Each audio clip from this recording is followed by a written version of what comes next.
Hello guys, welcome to the channel. Bob here, and we're back in Lord of the Rings Online. Today we're back with Berendar, the Loremaster, and I've pretty much gone through the little intro bit here now until I've reached the I've kind of reached the end. There's going to be a bit of a little instance that we're going to go through, and I thought I would record it.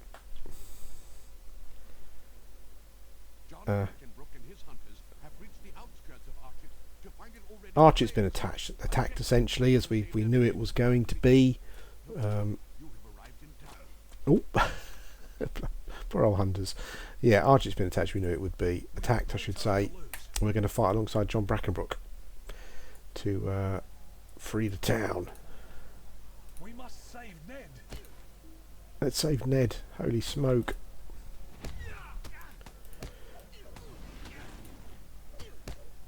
That's it. I got Otto. That's all. I'm happy with that. That's what I wanted.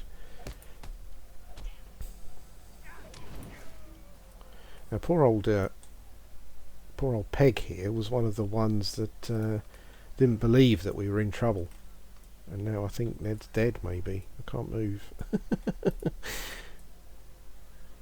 Maybe he's not dead. He's still got his green bar. Hopefully he's okay. Don't want Ned to die. I'll need to speak to John again to further the quest. Let's go.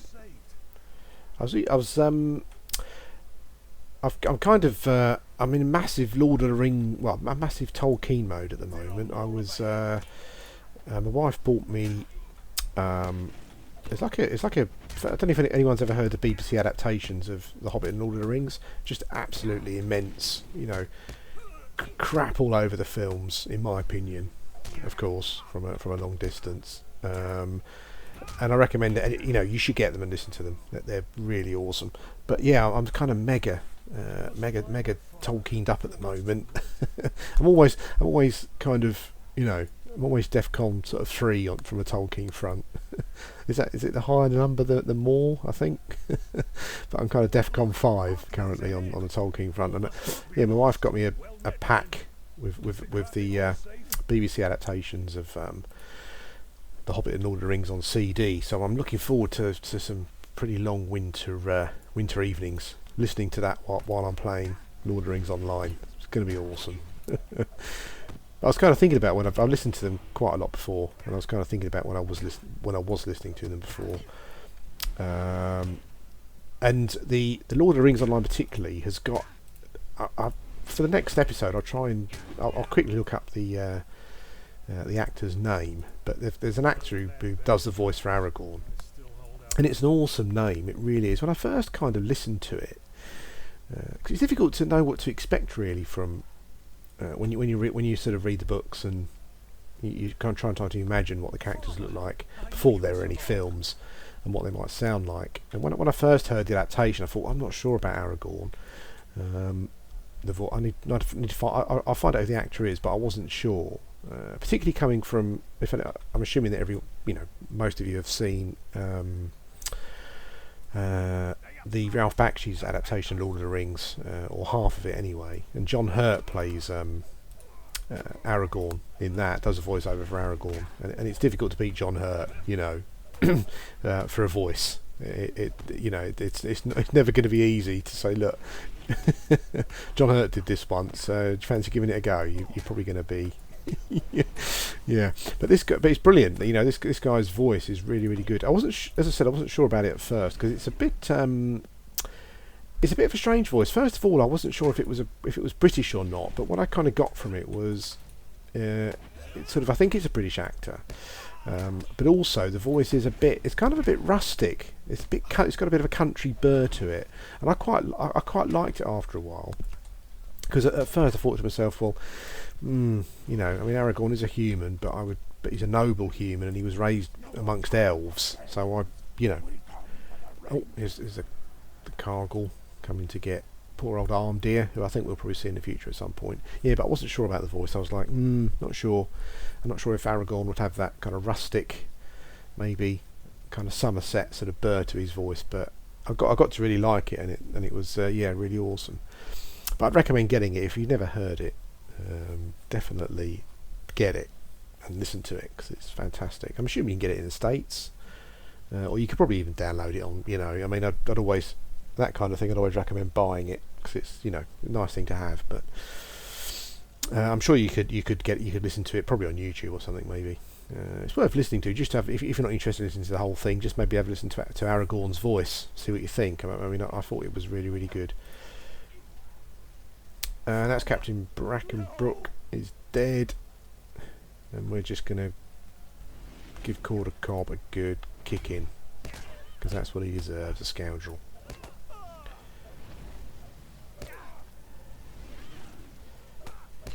Oof, there we go. That's it. Sorry, John. Your dad's dead, but it was in the script. Nothing I could do about it. Let's travel. Loud voiceover alert.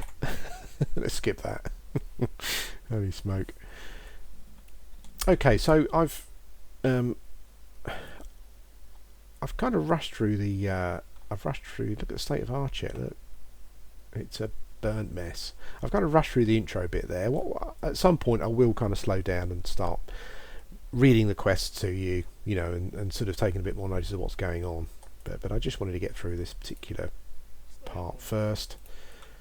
So this is kind of out in the open world now, I guess. Let's finish that. Okay. What do you want me to do, John? John wants you to bury some bodies. Wants me to bury the bodies of some brave people who died in defending Archet. I think that's all the quests I've got so far. I've come out of that at level 7. The thing I'm not too sure about at the moment, and I need to check, is I'm wondering if the 100% experience gain is for monster kills only, or killing mobs only. That's the one thing I'm not sure about, because the experience I'm getting for turning in quests doesn't seem to be double. I could be wrong, but at the moment it doesn't seem to be. Test of will, that's a cool one to have. I think that's a bit of a stun, actually. Test of will. Sign of the Wild protection. It gives my pet a bit of a buff. Any passives? No passives to train. Okay. I don't think there's any more quests here. I've opened the boxes, but I'll be honest with you, I don't quite know what to do with them at the moment. My gift boxes. I did get some mail. Letter of commendation from John Brackenbrook. Let's detach the item. It looks like I've got a gift. Oh, another gift box. Holy smoke. Letter of commendation. Starts a quest. Okay. Message of thanks. Okay, I've got some. I've got loads of gift boxes to open up again. I've got some navy dyes. I've got outfitting yourself and others. Okay, guys, I'll leave that for now. As I said, I think that box opening goes on forever. I think we'll have to see. Okay. What do you need? There we go. More XPs. Let's put that over there. I need to go through all this stuff. I'm quite liking. I've got some dyes. I've got navy dyes, and I think for a quest I got some olive dyes. I'm wondering if I can. I have to say I'm not 100% sure on what you can dye and what you can't dye. Let's have a look at my character panel. Now, can I? How do I use those? Select a target for the olive dyes. So can I dye my robe? It's a bit of a waste, I know, but we'll give it a go. Ah, awesome! It worked. And I quite like that. I mean, obviously, I'm probably not going to have this robe for very long, but maybe if I find a just a like a what do they call them? What do they call them? If I can find a cosmetic robe that I really like and I want to keep forever, I can dye it to the colour I like. That'd be pretty cool. So I don't think there's anything else in here I can do. I've been given some quests. I've got to go and bury some bodies and defeat some bristlehides. I think everything pretty much becomes... Oh, there's a bear. Holy smoke. I think everything pretty much becomes aggressive now. I don't need the bears. I'm looking for some boars and some bodies. Let's go over here first. Oh, there we go. I haven't got a raven up.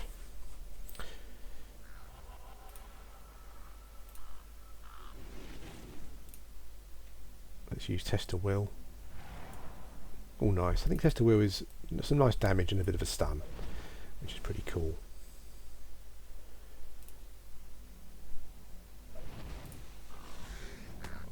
Oh, there we go. No problem. New deed, master of beasts. Okay. Oh, there's Dirk. Command brick. I don't think a lot of these. I don't think a lot of this sort of the traits and stuff probably going to be much use come the end of November. But yeah, that's fine. I think it's all changing. I'm not sure if the traits and stuff are changing. I think they maybe they are, but I know the skills are definitely changing.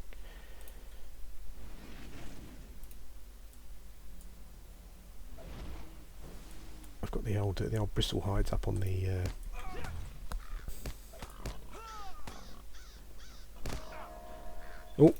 Oh, I nearly used a flanking skill there. I quite like those flanking. I love the little noise it makes. It's pretty cool.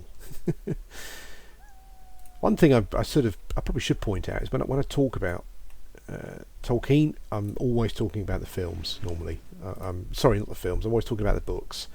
I don't care too much for the films. I thought the Fellowship of the Ring was awesome. You know, a really, really good adaptation. There were certain things, and the thing is, I tried to be kind of as fair as I can be. You know, there were certain things I didn't like about it, but I can understand them. You know, that like having Arwen sort of come to the aid of Aragorn and the hobbits instead of Glorfindel. That's fine. You know, I can understand that. They wanted to introduce Arwen. They wanted it to be a bit of a love angle, and I think it was important to have, you know, a strong female character in the film, because let's face it, the books weren't really written at a time where, you know, I think strong female characters were all the rage, unfortunately. So it was quite good to have that. But I thought it was a great film. You know, I loved it. I thought the adaptation was good, and I kind of, you know, didn't mind the changes too much. But I think it kind of it got worse as it went on. I thought the Two Towers was pretty good. I think with Two Towers is it's quite a slow book. So, you know, doing anything with it is quite difficult. I enjoyed it, and I particularly enjoyed the representation of Theoden. Really, really good. But I think Return of the King, you know, honestly, a terrible film. I mean, it's funny when you kind of when you see in magazines, you see sort of, you know, top 100 films of all time, and the thing that always I find quite surprising is that the Return of the King is generally everyone's favourite one. I don't know if it's because Legolas slides down a, you know, a mammoth's trunk or whatever and shoots it with arrows. I've no idea, but I think it was just a mess, to be honest. I didn't think the CGI was that great either. I thought it didn't look as organic as you know, as Fellowship of the Ring. So, and I think the Hobbits have kind of, you know, the Hobbit films, the first Hobbit film anyway, for me, has kind of, you know, continued that trend of kind of like right. It's you sort of, you know, it's not. I love Martin Freeman, and I think he was an awesome choice for Bilbo. And I love the opening, and I love the whole dwarf section at the start, and I love the section. I'm getting attacked here. Everything is aggressive. I love the section in Bag End. That was all great, but once I left Bag End, I think it kind of went downhill a bit personally, and just wasn't a massive fan. And I was kind of looking at the trailer of The Hobbit, and the one thing that stood out for me was the fact that they've put Legolas in it with a girlfriend or something by the looks of it. I don't know. And I know that people will go, well, Legolas was alive at the time, but really, no, rubbish. That's kind of, I'll go and watch it, but that really has put me off quite a lot. And that's kind of the point I was coming to, really, with these videos, is that obviously anything I say, it's all sort of my opinion and interpretation. And I know that, you know, Tolkien can be quite divisive. You know, people have got their own vision, their own thoughts on how things should be. Some people have only ever seen the films and they're quite protective of them, and I understand that. But if you do, you know, in the comments for the video, any of the videos, if you do want to disagree, at least listen to what I've said first and try to make your point, you know, as reasonable and as logical as possible. Because I kind of did a Lord of the Rings video, Lord of the Rings online video, quite some time ago, and I was sort of talking about the bits that I liked and didn't like. And just as an example, one of the bits I didn't like was the stone giant bit. You know, I just didn't like the way they interpreted it in the film, and I said so. But oh my god, what the hell's going on here? But someone came into someone had obviously watched the video and put a comment up saying, well, there were stone giants in Lord of the, you know, in The Hobbit, blah blah blah, and there was this and there was that, completely missing the point. You know, the fact that it wasn't that I said that there wasn't, because obviously I knew that there was. You know, I've been reading Lord of the Rings, I've been reading Tolkien's works for sort of 30 years, you know. So obviously I knew that there was, but this person hadn't really read what I was saying, what I'd said, and just said, well, you know, and sort of tried to tell me stuff about it, you know. Well, you're, you know, coming onto a video and sort of telling me the pretty obvious, you know, like one of the Hobbits' names is Merry. What are you talking about? You know, that's going to get you nowhere. I mean, I know that. You know, I've been reading this, studying this stuff for donkey's years. So yeah, I'd like to kind of avoid that. If you're going to, all the opinions about Tolkien's works are sort of my own, and if you're going to come in and disagree, then yeah, at least have an argument to back it up with, you know, a logical one, something that makes sense. Don't kind of you know, don't try and make out that the person who's with the opinion doesn't know what they're talking about, because obviously I like to think in this case I kind of do to a certain extent. Yeah, so that's it. I'm kind of open to have conversations with people about Lord of the Rings. Yeah, and I love talking about it. That's one of the reasons why I'm doing these videos. You know, I love talking about Tolkien's works. So hopefully we'll get involved in some some conversations. Yeah, not heated, just nice conversations. Where am I going? Right, I've almost done this quest, burying the bodies, and I've killed the boars, and the next part here will throw up one of those things. Sorry, Nate Whisperwood, I've buried him. One of the things I'm kind of struggling with at the moment, and that's these little babies, these little mithril coins, which they kind of, I'm going to use it this time. Sorry. What they allow you to do is to teleport to a location, basically, your quest giver. And I'm not sure how I feel about using them. I'll have to see how it goes ahead. I think there is an argument to say that maybe it cheapens the game a bit. You know, I don't know. I really don't know. I'm just going to have to play it by ear and see how I get on. Instant teleportation in Tolkien's works just wasn't a thing. So I don't know. I'll see. maybe I'll kind of I'll come to some sort of thing where I'll do it if I feel that the quest is running me around just for a bit of just to waste time. Maybe I'll use it then. We'll have to see. I've missed a quest here, haven't I? Oh, Cow's Prickly. Hello, Cow.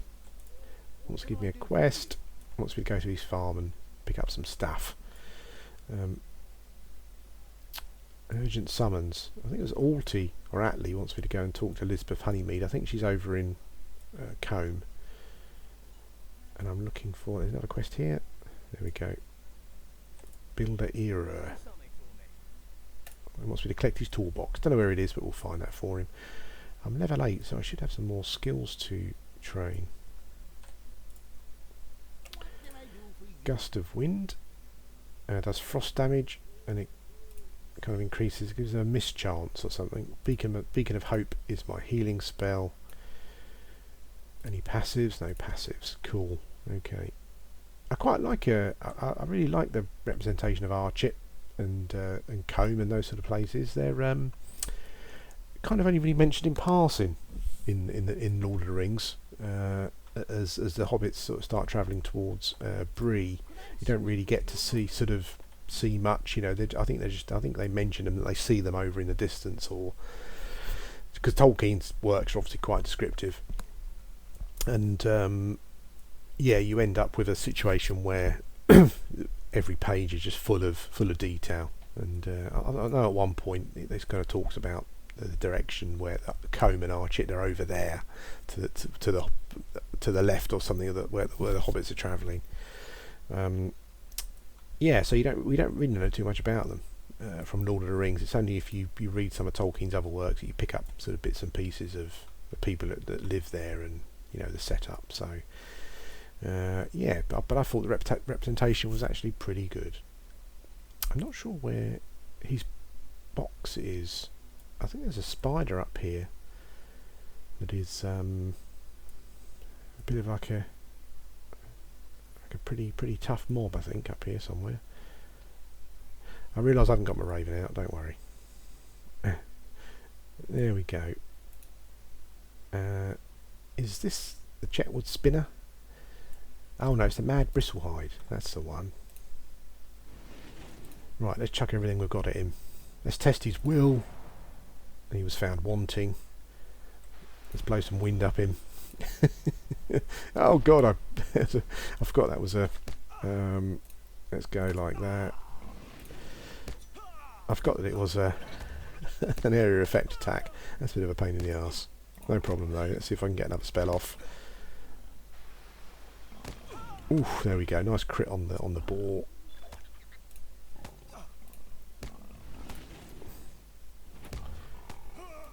There we go.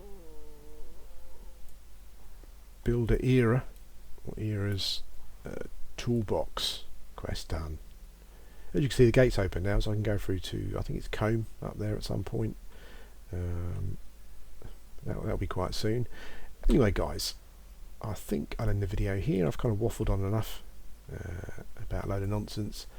And it's been episode 2. I'll be back for part 3 at some point soon. Thanks for watching.